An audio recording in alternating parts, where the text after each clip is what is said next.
এই 5টি বাক্যের ব্যবহার জানতে হবে। এই 5টি বাক্য আমাদেরকে খুবই সাহায্য করবে ইংরেজিতে কথা বলতে, ইংরেজিতে প্রশ্ন করতে এবং সবাই পারবো।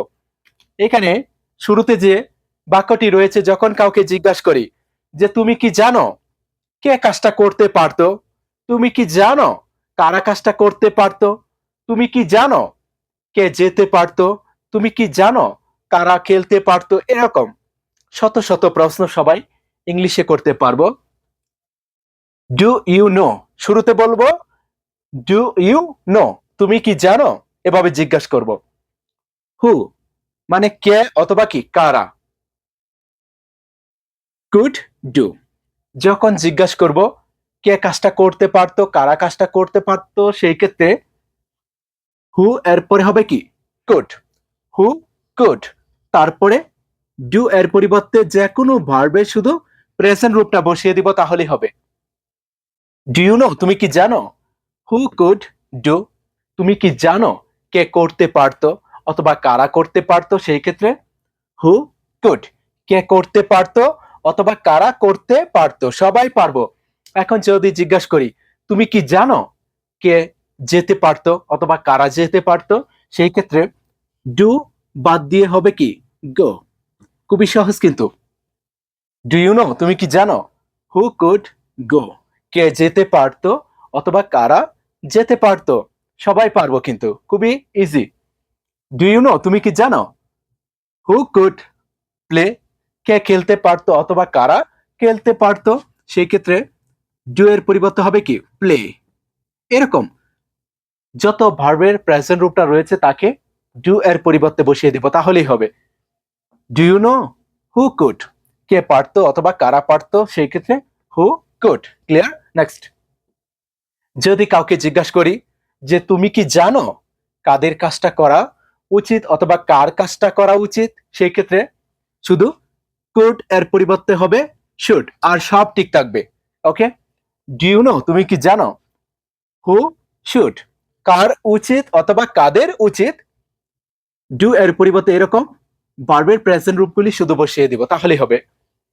ডু ইউ নো, তুমি কি জানো, হু শুড ডু, কার করা উচিত অথবা কাদের করা উচিত, তুমি কি জানো। ডু ইউ নো, তুমি কি জানো, হু শুড ডু, কার করা উচিত অথবা কাদের করা উচিত, সবাই পারবো।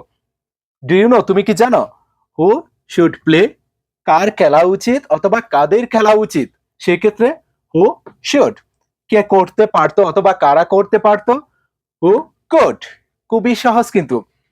ডু এর জায়গায় শুধু নতুন নতুন ভার্বের প্রেজেন্ট রূপটা বসিয়ে দিব। নেক্সট, যখন কাউকে জিজ্ঞাসা করব যে তুমি কি জানো কে কাজটা করেছিল অথবা কারা কাজটা করেছিল, সেই ক্ষেত্রে হু এর পরে হবে হ্যাড এবং ডু এর জায়গায় এরকম যত ভার্বের 3 নং রূপটা রয়েছে ফার্স্ট পার্টিসিপল, তাদেরকে বসিয়ে দিব। ডু এর 3 নং রূপটা হলো কি ডান। ডু ইউ নো, তুমি কি জানো, হু হ্যাড ডান, তুমি কি জানো কে করেছিল অথবা কারা করেছিল, সেই ক্ষেত্রে হু হ্যাড। এরপরে যে ভার্বটা ইউজ করব সেটা হবে কি ভার্বের পাস্ট পার্টিসিপল রূপটা, এই বিষয়টা আমাদেরকে মনে রাখতে হবে।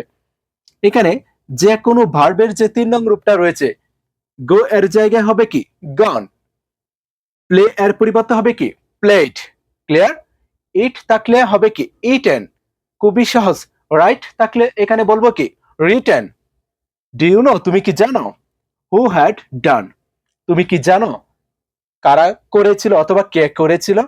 ডু ইউ নো, তুমি কি জানো, হু হ্যাড গন, তুমি কি জানো, সেই ক্ষেত্রে হবে কি গন। ডু ইউ নো, তুমি কি জানো, হু হ্যাড গন, কে গিয়েছিল অথবা কারা গিয়েছিল। ডু ইউ নো, তুমি কি জানো, হু হ্যাড প্লেড, কে খেলেছিল অথবা কারা খেলেছিল। এরকম যত ভার্বের 3 নং রূপটা রয়েছে তাদেরকে বসিয়ে দিব।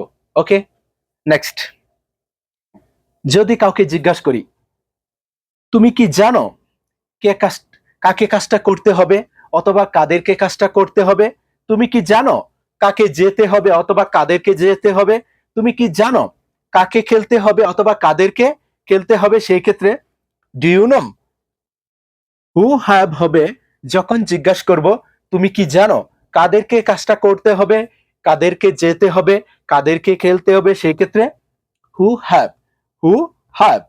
আর যদি জিজ্ঞাসা করি তুমি কি জানো কাকে কাজটা করতে হবে, কাকে যেতে হবে, কাকে খেলতে হবে, সেই ক্ষেত্রে হু হ্যাজ। তারপরে হবে কি টু, এবং যে কোনো ভার্বের প্রেজেন্ট রূপটা হবে। টু এর পরে শুধু ভার্বের প্রেজেন্ট রূপটা বলবো, তাহলেই কিন্তু হয়ে যাবে। ডু ইউ নো, তুমি কি জানো? হু have to do, who have to do. কাকে কাদেরকে করতে হবে তুমি কি জানো? ডু ইউ নো, তুমি কি জানো? হু have to do. Have to অথবা হ্যাজ টু হবে। ওকে, তারপর ভার্বের প্রেজেন্ট রূপটা, তাহলে কিন্তু হয়ে যাবে। ডু ইউ নো, তুমি কি জানো? হু হ্যাভ টু ডু, কাদেরকে করতে হবে। ডু ইউ নো, তুমি কি জানো? হু হ্যাভ টু প্লে, কাদেরকে খেলতে হবে। তুমি কি জানো কাদেরকে যেতে হবে? Do you know who have to go, তুমি কি জানো কাদেরকে যেতে হবে? সবাই পারবো, খুবই সহজ কিন্তু। যদি জিজ্ঞাসা করি তুমি কি জানো কাকে যেতে হবে, কাকে কাজটা করতে হবে, কাকে খেলতে হবে? ডু ইউ নো, তুমি কি জানো? Who has to, who has to do, কাকে করতে হবে। ডু ইউ নো, তুমি কি জানো? হু হ্যাজ টু গো, কাকে যেতে হবে। ডু ইউ নো, তুমি কি জানো? হু হ্যাজ টু প্লে, কাকে খেলতে হবে। সবাই পারবো, শুধু ডু এর জায়গায় নতুন নতুন ভার্বের প্রেজেন্ট রূপটা বসিয়ে দিব। কাদেরকে করতে হবে? হু হ্যাভ টু, কাকে করতে হবে? Who has to. Okay, next. যখন কাউকে জিজ্ঞাসা করব যে তুমি কি জানো কাকে কাজটা করতে হয়েছিল, তুমি কি জানো কাকে যেতে হয়েছিল, অথবা কাদেরকে কাজটা করতে হয়েছিল, কাদেরকে যেতে হয়েছিল, সেই ক্ষেত্রে ডু ইউ নো এরপরে হু had to, who had two, কাদেরকে কাজটা করতে হয়েছিল অথবা কাকে কাজটা করতে হয়েছিল, একই। Who had to, who had to. Okay, তারপর ডু এর পরিবর্তে শুধু ভার্ব এর প্রেজেন্ট রূপটা ইউজ করব, তাহলে হবে। ডু ইউ নো, তুমি কি জানো? হু হ্যাড টু ডু, কাকে করতে হয়েছিল অথবা কাদেরকে করতে হয়েছিল। ডু ইউ নো, তুমি কি জানো? হু হ্যাড টু প্লে, তুমি কি জানো কাকে খেলতে হয়েছিল অথবা তুমি কি জানো কাদেরকে খেলতে হয়েছিল। Do you know who had to play, তুমি কি জানো কাকে যেতে হয়েছিল অথবা কাদেরকে যেতে হয়েছিল। Do you know who had to go, তুমি কি জানো কাকে যেতে হয়েছিল অথবা কাদেরকে যেতে হয়েছিল। যখন জিজ্ঞাসা করব কাকে কাজটা করতে হবে অথবা কাদেরকে কাজটা করতে হবে, হু এর পরে হতে পারে কি হ্যাভ টু অথবা হ্যাজ টু। যখন জিজ্ঞাসা করব কাকে কাজটা করতে হয়েছিল, কাকে যেতে হয়েছিল অথবা কাদেরকে কাজটা করতে হয়েছিল, হু had to, who had two. তারপর যেখানে যেখানে ডু ডু ডু রয়েছে, এখানে যে কোনো ভার্বে প্রেজেন্ট রূপটা বসিয়ে দিব। ডান এর পরিবর্তে শুধু ফার্স্ট পার্টিসিপল রূপটা বসিয়ে দেব, তাহলেই কিন্তু হয়ে যাবে। এই 5টি বাক্য যদি আমাদের জানা থাকে, একটু প্র্যাকটিস করতে পারি, আশা করি সবাই এরকম প্রশ্নগুলি আজকের পর থেকে সবাই ইংলিশে করতে পারবো। যদি ক্লাসটি ভালো লেগে থাকে অবশ্যই শেয়ার করে দিও। ওকে।